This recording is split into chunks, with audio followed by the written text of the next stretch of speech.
প্রথমত আমি নিজেও তীব্র নিন্দা জ্ঞাপন করছি এমন ঘটনার জন্য যে ওসমান হাদির যে গ্রাফিতি তৈরি করা হয়েছে, যে জুলাই আমলে সেখানে বেশ কয়েকজন যারা শহীদ হয়েছে বাংলাদেশে গত 5ই আগস্টের আগে পরে তাদের একটা গ্রাফিতি অর্থাৎ দেয়াল চিত্র তৈরি করা হয়েছে। তো সেই দেয়াল চিত্রের উপরে কে বা কারা রাতের বেলা এসে একটা ভিডিও ধারণ করেছে যে 3 জন লোক সেখানে এই গ্রাফিতিতে শহীদ ওসমান হাদির গ্রাফিতির উপর প্রস্রাব করছিল, আর এই ভিডিওটা আরেকজন ধারণ করছিল, আর সেই ভিডিওটা ফেসবুকে আপলোড করা হয়েছে। ব্যাকগ্রাউন্ডে মিউজিক ছিল রাজাকার আলবদর কিছুই রবে না রে, উপরে দালাল ভেতরে চোর কিছুই রবে না রে, সব দালালরা ভাইসা যাইব বঙ্গোপসাগরে। এখন এই ঘটনাটি ঘটেছে পাবনার চাটমোহরে ইনকিলাব মঞ্চের মুখপাত্র শহীদ ওসমান হাদির যে গ্রাফিতি আছে সেখানে। আর এতে সন্তোষ, আবার অসন্তোষ, ক্ষোভ এবং আবার প্রশংসা কমেন্ট বক্সকে কাঁপিয়ে দিচ্ছে। আসলে কারা সন্তোষ আর কারা অসন্তোষ তো চোখ বুঝে বলা যায়। বাংলাদেশ আওয়ামী লীগের যারা নেতাকর্মী আছেন তারা সবাই খুশি। কেন খুশি? কারণ বাংলাদেশ কখনোই মেধাবী বা যারা জাতির নায়ক তাদেরকে মূল্য দিতে জানে না। যেমন ধরেন 5ই আগস্টের পরে বঙ্গবন্ধু শেখ মুজিবুর রহমানের গ্রাফিতি, ভাস্কর্য বা বিভিন্ন জায়গায় যাই ছিল বা বিভিন্ন নামকরণ ছিল সেগুলোকে বদলানো হয়েছে, ধানমন্ডি 32 ভাঙা হয়েছে। সেই সময় কেউ সন্তোষ প্রকাশ করেছেন, আবার আওয়ামী লীগ অসন্তোষ প্রকাশ করেছে। শহীদ ওসমান হাদি তিনি জাতির একাংশের কাছে খুবই জনপ্রিয় এবং কি তার জন্য জীবন দিতে প্রস্তুত এমনও হাজারো হাজারো লাখো লাখো জনতার দেখা যেমন মিলে, অপরদিকে তার বিপরীতে থাকা বা তাকে অপছন্দ করে এমন অনেক মানুষ মিলে। এখন কেন ঘটনাগুলো হচ্ছে? এর মেইন কারণ হচ্ছে আপনি যখন ক্ষমতায় আছেন, আপনার বিপরীতে যে মানুষগুলো আছে বা যেই মতগুলো তৈরি হচ্ছে বা যে কোনো অ্যাক্টিভিটিস হচ্ছে সেগুলোকে আপনি দমন করেন, আপনি নিপীড়ন করেন, আপনি উল্লাসে মেতে ওঠেন। মানে আপনার কাছে ভাল লাগছে, আরেকজনের কি হয়েছে তাতে আপনার কিছু যায় আসে না। এখন এই বিষয়গুলোর যে চর্চা, সেই চর্চারই রেজাল্ট হচ্ছে শহীদ ওসমান হাদির গ্রাফিতিতে যেটা হয়েছে।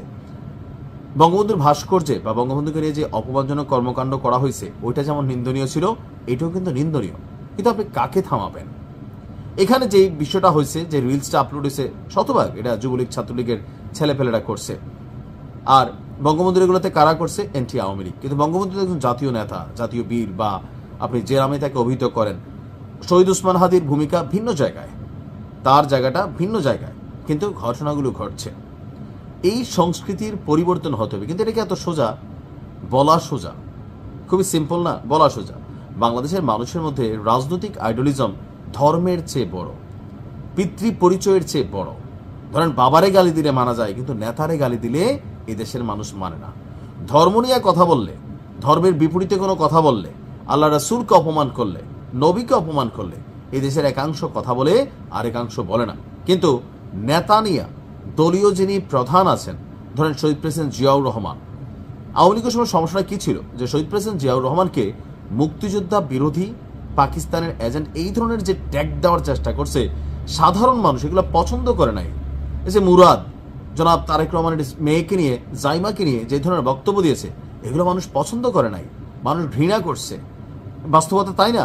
কিন্তু দেখা গেছে যে আওয়ামী লীগ করতো, কিন্তু এগুলো ঘৃণা করছে, প্রতিবাদ করছে। আর যখন এগুলোকে বাহবা দেওয়া হয়েছে রাষ্ট্রীয়ভাবে, তখন কি হয়েছে? যখন সরকার পতন হয়েছে, ওই যে ক্ষোভগুলা সব এখানে উগড়াই দিচ্ছে। বঙ্গবন্ধুর ভাস্কর্য থেকে শুরু করে মানে গণহারে এগুলো হয়েছে। আর এখন যেটা হচ্ছে যে ধরেন রাতের আধারে এখন করতেছে, কখনো আবার যদি প্রেক্ষাপট পরিবর্তন হয়, আজকে যারা জুলাই যোদ্ধা বীর প্রত্যেককেই বিপদে পড়তে হবে। তাদের বিরুদ্ধে অনেকে দেশ ছেড়ে পালাইতে পারবে, অনেকে পারবে না। পরিবার, আত্মীয় স্বজন সবাইকে এখানে টার্গেট করা হবে। কারণ আওয়ামী লীগের যে সর্বশেষ বক্তব্য ভারতে দেওয়া গণমাধ্যমের সাক্ষাৎকারে একটা কথাই তারা মনে করে যে আওয়ামী লীগ কোনো অন্যায় করে নাই, একটা মেটিকুলাস ডিজাইন তাদের উপর করা হয়েছিল, জাতির উপর চাপাই দেওয়া হয়েছিল, জনগণ বিভ্রান্ত হয়েছে। যার যার জায়গায় যখন সে অবস্থানে অনড় হয়, তখন সামনে সংঘর্ষ ছাড়া আর কিছুই থাকে না।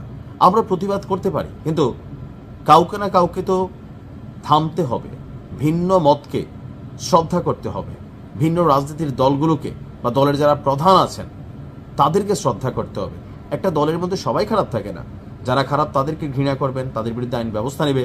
কিন্তু যারা ভালো, যাদের এই রাষ্ট্রের প্রতি, দেশের প্রতি কিছুটা হলেও এক একজন এককভাবে, একজন রিক্সাওয়ালাই দেশের জন্য ভূমিকা রাখে, একজন কৃষকও রাখে, একজন শ্রমিকও রাখে, তেমনি একজন রাষ্ট্রনেতাও রাখে, একটা জাতির প্রদর্শক, পথ প্রদর্শক যিনি থাকেন তিনিও রাখেন।